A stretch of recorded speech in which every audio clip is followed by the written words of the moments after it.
الحمد لله رب العالمين والصلاة والسلام على سيد الأنبياء والمرسلين وعلى آله وصحبه وأزواجه أجمعين. أما بعد فأعوذ بالله من الشيطان الرجيم. بسم الله الرحمن الرحيم.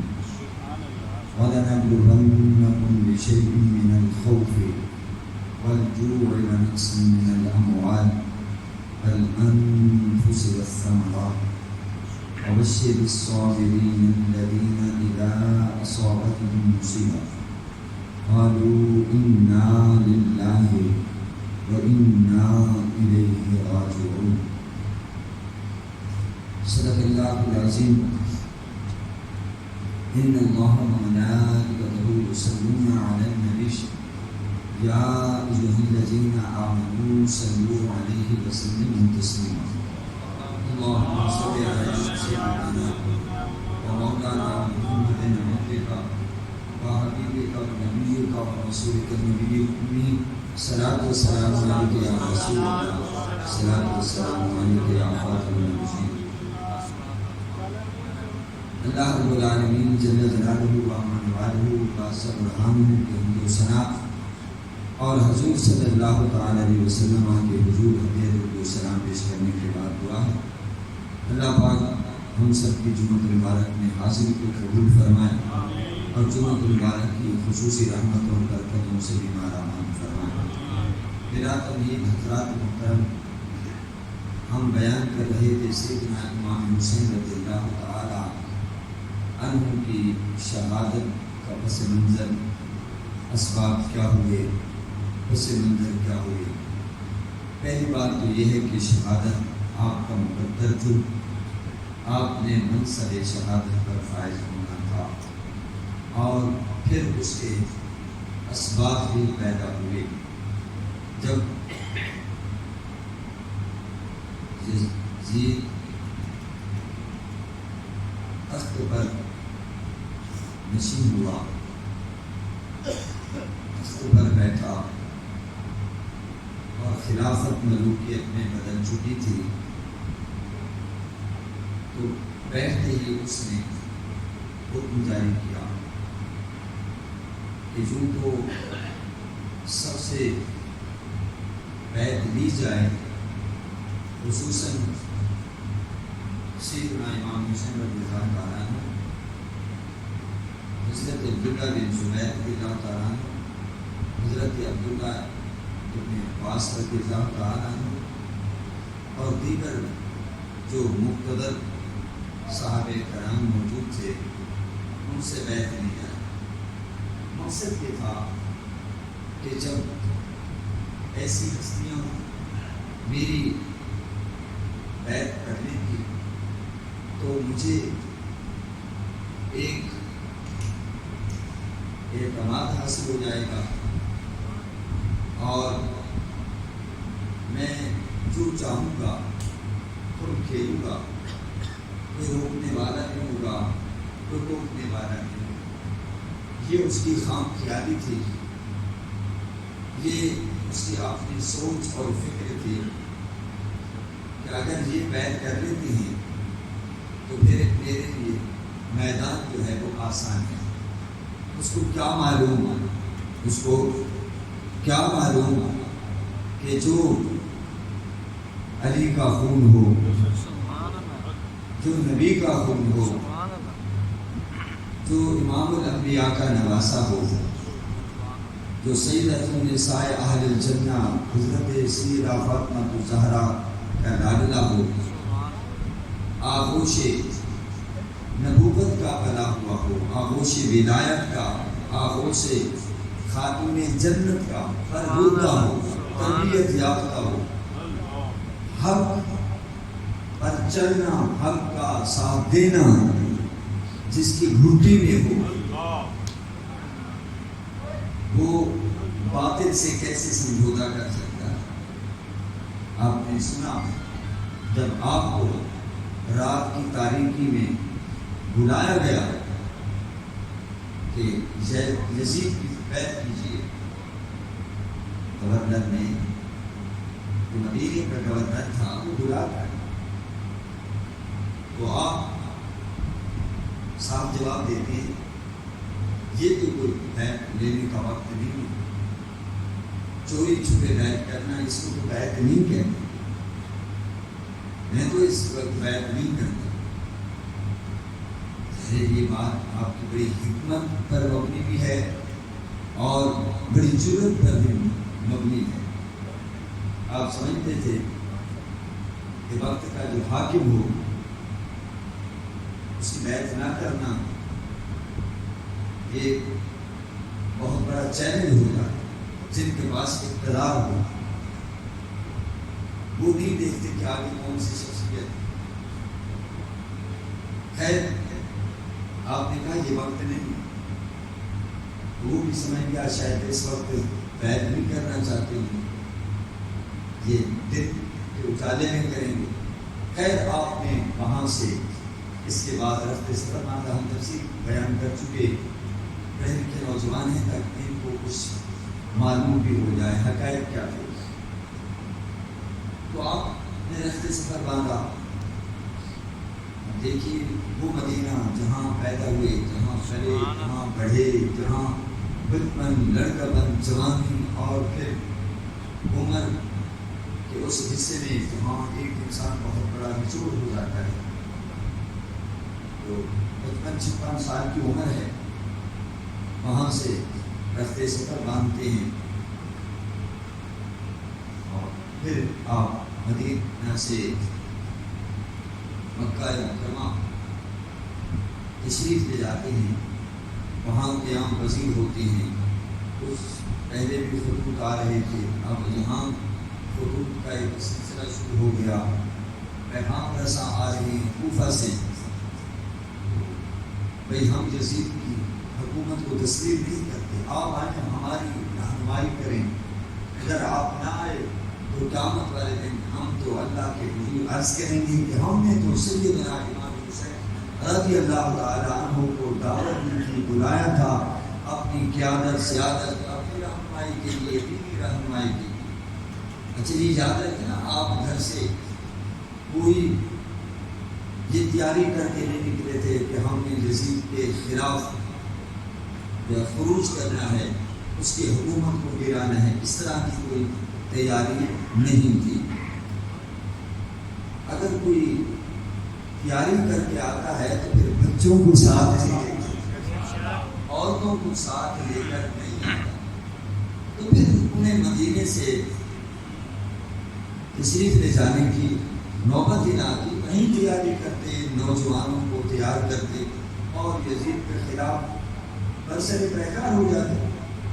لیکن آپ تو اتمام حجت کے لیے نکلے، مکہ مکرمہ میں رہے، خطوط آ رہے ہیں کوفیوں کے، آپ ساتھیوں سے مشورہ کرتے ہیں، حضرت عبداللہ بن زبیر ہیں، حضرت عبداللہ بن عباس ہیں اور جلیل القدر صحابہ کرام ہیں، ان سے مشورہ کرتے ہیں کیا کیا جائے۔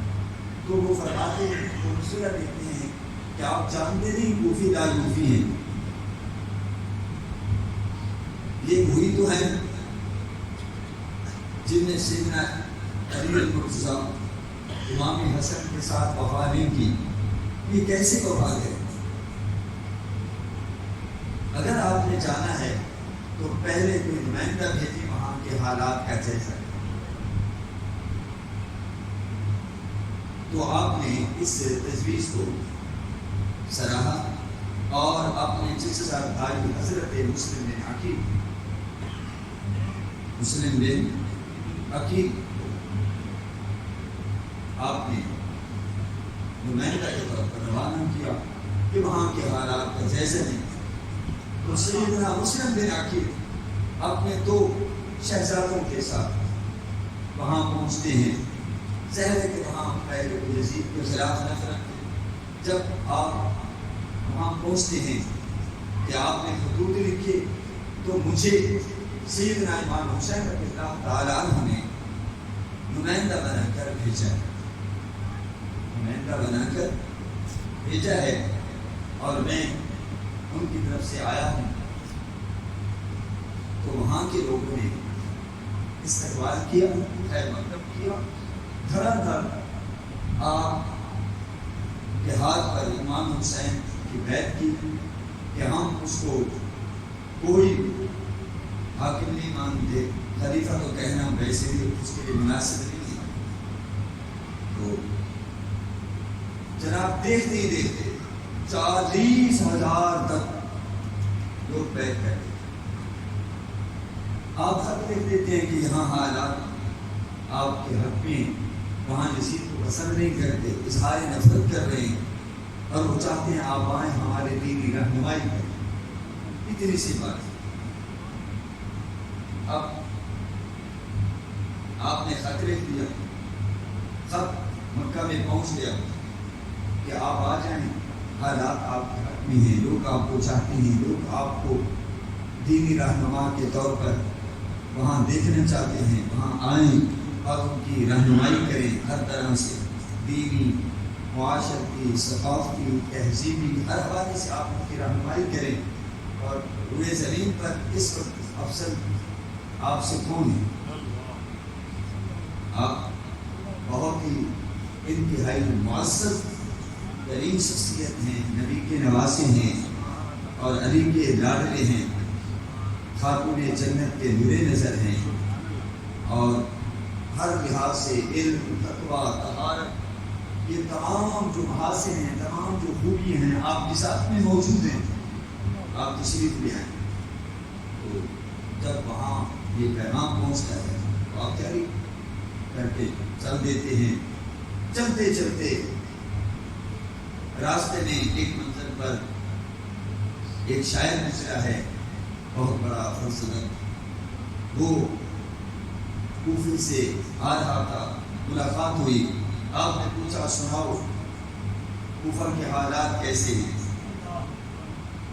تو حالانکہ جب خط لکھا گیا تھا اس وقت تو حالات ٹھیک تھے، آپ کے حق میں تھے، تو انہوں نے کہا حضور میں تو سچ کہوں گا، جو میں نے اپنی آنکھوں سے دیکھا ہے، میں نے جو مشاہدہ کیا ہے، میں نے وہاں کے حالات کا جو جائزہ لیا ہے، وہ آپ کے حق میں نہیں ہے۔ کیوں کہ ٹھیک ہے ان کے دل تو آپ کے ساتھ ہیں مگر تلواریں یزید کے ساتھ ہیں، یہ سچ ہے۔ تو اب کیا کیا جائے؟ زہر ہے۔ اور امام مسلم بن عقیل کو جو آپ کے سفیر بن کر گئے تھے، آپ کے نمائندے بن کر گئے تھے، ٹھیک ہے ان کے ہاتھ پر انہوں نے بیعت کی ہے، لیکن یزید کے خوف سے، عبید اللہ بن زیاد کے خوف سے بیعت بھی توڑ دی ہے۔ اور جو لرزا دینے والی خبر ہے، جو ہوش ربا خبر ہے، وہ یہ ہے کہ امام مسلم بن عقیل رضی اللہ تعالی عنہ کو بچوں سمیت شہید کر دیا۔ اب انا للہ و انا الیہ راجعون پڑھا، اب کیا کیا جائے؟ اب ظاہر ہے کہ آپ حق کے لیے نکلے تھے، تو جو مسلم بن عقیل کے بھائی تھے اور عزیز و اقارب تھے، انہوں نے کہا ان کا قصاص لینا تو ہم پر ضروری ہے۔ اچھا آپ نے یہ فرمایا مجھے یہ بتاؤ کہ میرے بھائی مسلم بن عقیل جھکے تو نہیں؟ کہا آپ جھکنے کی بات کرتے ہیں، ہم نے تو ان کا جسد خاکی گورنر ہاؤس پر لٹکتے ہوئے دیکھا۔ باپ نے کہا خدا کا شکر ہے کہ میرا بھائی جھکا نہیں۔ اس کا مطلب یہ ہے کہ وہ حق پر ڈٹے رہے اور اس لیے وہ ڈٹ گئے اور کٹ گئے۔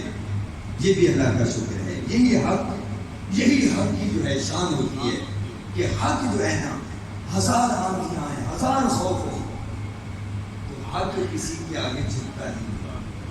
جھکا ہے بابا؟ آپ نے خبر سنی ہے، نوجوانوں کو معلوم ہے، فیس بک دیکھنے والے، یوٹیوب چینل پہ دیکھنے والے، آپ نے خبر پڑھی ہے وہ بابا جسے سید علی گیلانی کہتے ہیں، مرد حق، مرد مجاہد، مرد حریت۔ آج کا نوجوان اپنی زندگی وہ کس طرف رخ پر ڈال رہا ہے، کدھر جا رہا ہے، تاریکیوں میں جا رہا ہے، بھٹکا ہوا ہے، الا ماشاء اللہ. مگر ہم نے جب سے آنکھ کھولی تو ہم ایک نام سنتے تھے، سید علی گیلانی. سید علی گیلانی جناب والا حق کی خاطر، کشمیریوں کی آزادی کی خاطر. کہنا آسان ہے کہ جناب 95 سال عمر ہو انسان کے، ویسے بھی اس وقت آساد جواب دے جاتے ہیں، لیکن خدا قسم آخری دم تک، آخری سانس تک یہ جھکا نہیں. جیلوں میں بابا گیا.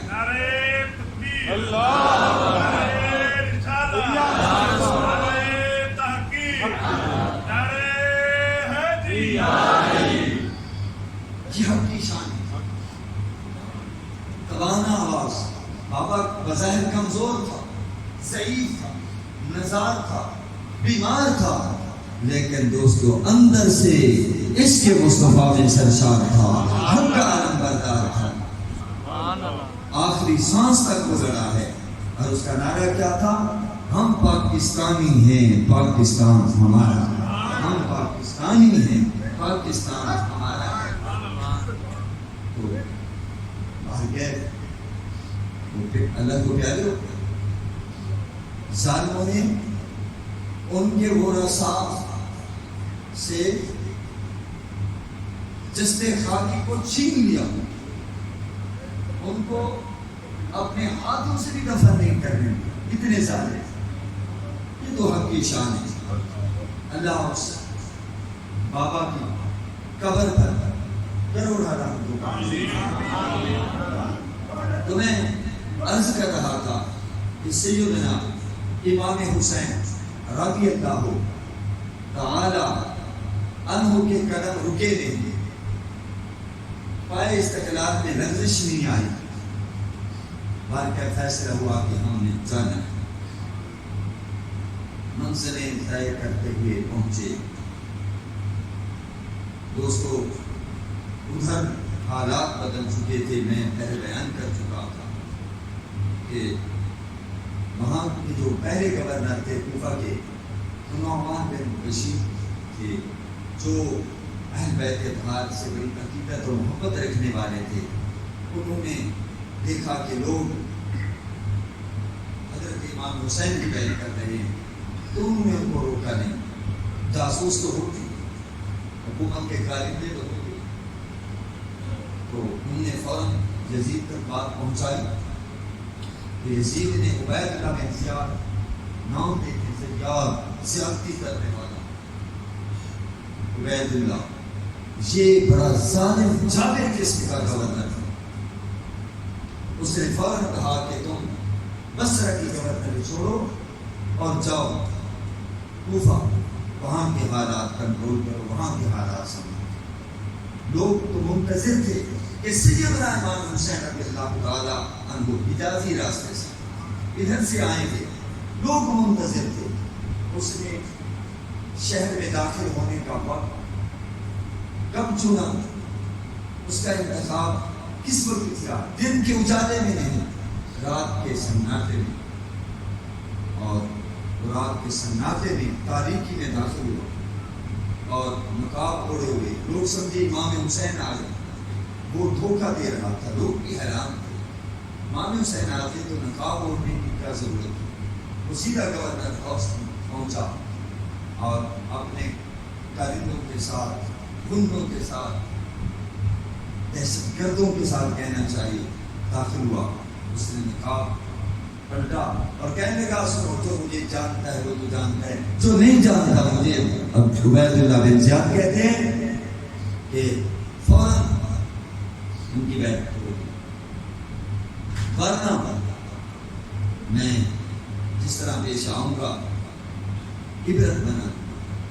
اور اس نے دو چار کو بھڑکا بھی دیا. لوگ سہم گئے، بیعت ہو گئی، حتیٰ کہ امام مسلم بن عقیل کو بھی شہید کر دیا جاتا. کاش اگر یہ کوفی سارے مل کر گورنر کا محاصرہ کرتے، گورنر ہاؤس کا محاصرہ کرتے تو ایسا نہ ہوتا. مگر وہ ایک شخص سے ڈر گئے، عبید اللہ بن زیاد. اب حالات یکسر بدل گئے. ادھر امام حسین رضی اللہ تعالیٰ چل پڑے. یہ اسباب پیدا ہو رہے ہیں سیدنا امام حسین کی شہادت کے. تو دوستو پتہ چلتا ہے کہ آپ کوفہ کی طرف رواں دواں ہیں. تو غور کی قیادت میں 1000 کا لشکر بھیجا جاتا ہے. بالآخر ملاقات ہو جاتی ہے. وہ کہتے ہیں جی آپ آگے نہیں جا سکتے. پھر چلتے رہے سلسلے. اس 3 منزلوں تک آ گئے. جب نماز کا ٹائم ہوتا تو امام فرماتے اے برد اپنی نماز پڑھو گی یا ہمارے پیچھے؟ اس نے کہا جی نماز تو آپ کے پیچھے پڑھیں. ادھر بھی نمازی ہیں ادھر بھی نمازی. خیر دوستو مختصر یہ کہ قافلہ رواں دواں رہا. بالآخر ایک ایسی منزل آئی ریگستان ہی ریگستان ہے, تبتی ہوئی ریت ہے. آپ نے پوچھا کہ اس جگہ کا نام کیا ہے؟ کسی نے کہا یہ ہے, کسی نے کہا یہ ہے, کسی نے کہا یہ ہے. فرمایا بتاؤ ہم اس کی اصل نام ہے کیا؟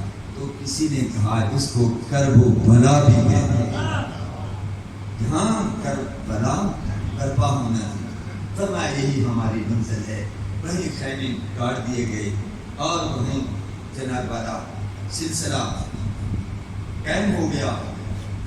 اب 7ویں محرم آتی ہے تو پانی بند کرنے کے آرڈر مل جاتے ہیں. انہیں معلوم تھا کہ اہل بیت اطہار ہیں, انہوں نے مصطفیٰ کی زبان چوسی ہوئی ہے. یہ خاتون جنت کی گود کے پالے ہیں, آغوش علی کے پروردہ ہیں. اللہ ہو تو دوستو پانی بند کر کے انہوں نے چاہا یہ گھٹنے ٹیک دیں گے. یہ بھی حربہ ہوتا ہے. اب دیکھیے کمال یہ ہے ظلم و ستم کی حد ہو گئی. وہ نہر فرات جس سے پرند پانی پی رہے ہیں, اڑتے ہوئے جناب والا چرند پرند پانی پی رہے ہیں, یہودی پانی پی رہے ہیں, عیسائی پانی پی رہے ہیں, کوفہ کے لوگ مرد عورتیں بچے بوڑھے پانی پی رہے ہیں. جو حوض کوثر کے مالک ہیں اور ہم امید رکھتے ہیں جن سے کہ قیامت کے دن یہی حوض کوثر پر ہمیں چھلکتے ہوئے جام پلائیں گے. لیکن آج پانی بند ہے تو ان کی.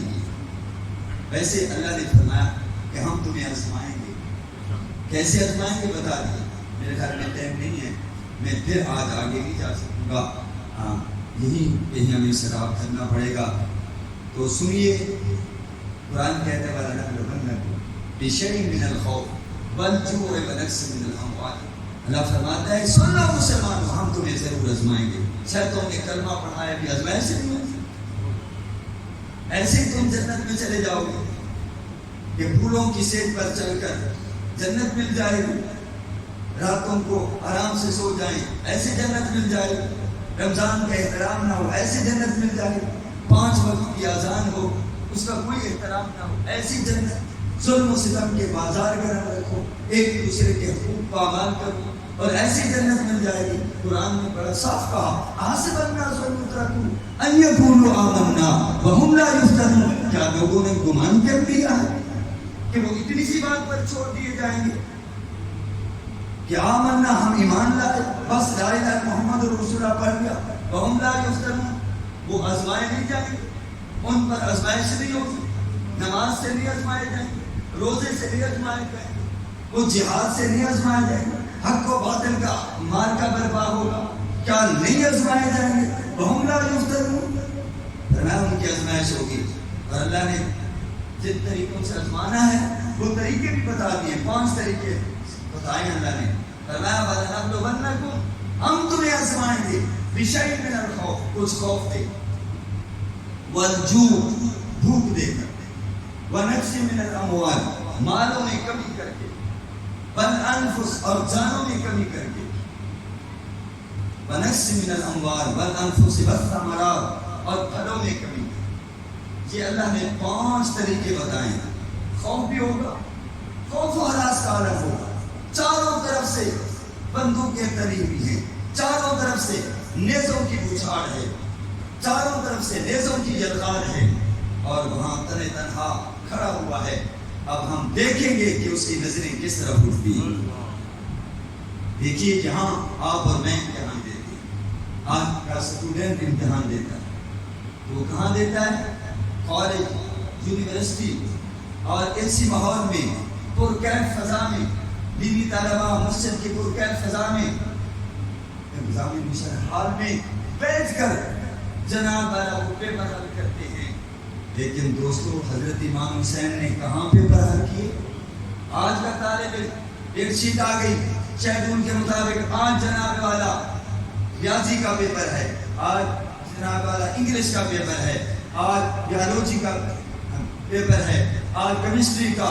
دوستو ایک ہی وقت میں سارے پیپر نہیں ہوتے، ایک شیڈول ہوتا ہے، اس کے مطابق پیپر ہوتے ہیں۔ لیکن جب ہم سیدنا امام حسین رضی اللہ تعالیٰ عنہ کو دیکھتے ہیں تو دوستو بھیا کو وقت پیپر دے رہے ہیں، بھوک کا پیپر بھی ہے، خوف کا پیپر بھی ہے، اور جان میں کمی بھی ہو رہی ہے۔ اپنی آنکھوں سے اللہ اکبر آپ نے جناب لاڈلے بیٹے قربان ہو رہے ہیں۔ زبان کہنا آسان ہے، سیدنا علی اکبر رضی اللہ تعالیٰ عنہ جو شبیہ پیغمبر ہیں، اتنے حسین تھے، اتنے محجبین تھے، اتنے بدیع و شکیل تھے کہ ہم شکل مصطفیٰ تھے۔ صحابہ کرام کو جب حضور کی یاد آتی تو سیدنا امام حسین کے دروازے پہ چلے آتے، اللہ اکبر آ کے دستک دیتے۔ کیسے آنا ہوا؟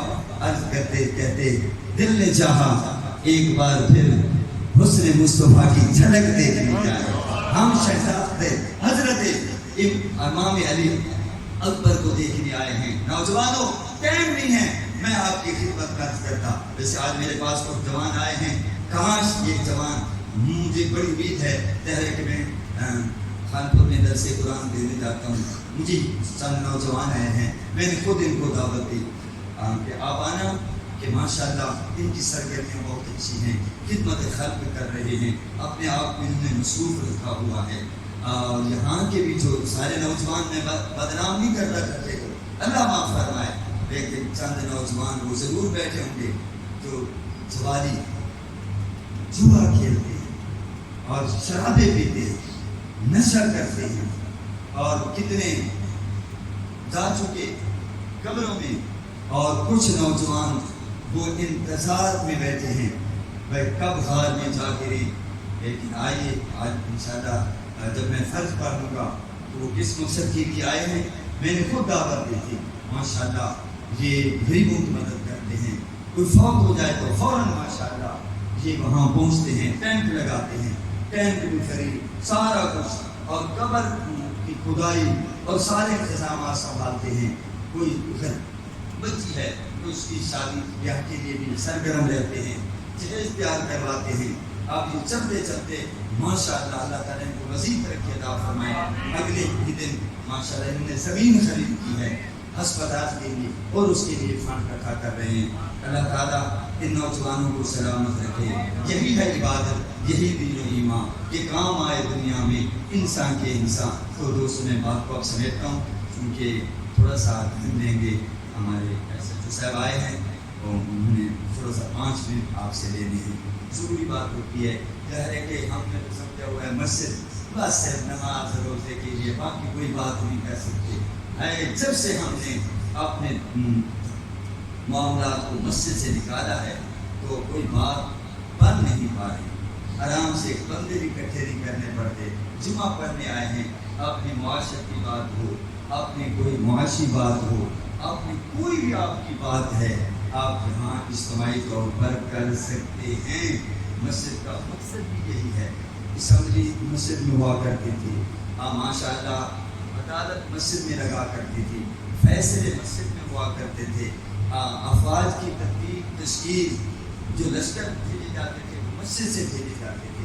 تو مسجد کا ایک کردار ہے، معاشرتی بڑا ایک کردار ہے۔ تو وہ آپ کے سامنے ایک بات کہنا چاہتے ہیں۔ تو دوستو میں آج یہیں، پھر میں آگے نہ جا سکا، میرے جذبات وہیں رہ گئے، تیاری ہوتی ہے، آگے چل رہا ہے تو، لیکن باہر کے دو باتیں ہوتی ہیں، بات ختم ہو گئی تو ہم تمہیں ضرور آزمائیں گے۔ نوجوانوں سن لو، مسلمانوں سن لو، آپ اور میں آزمائش میں سن لینا، مت سمجھنا ہماری آزمائش نہ ہوگی۔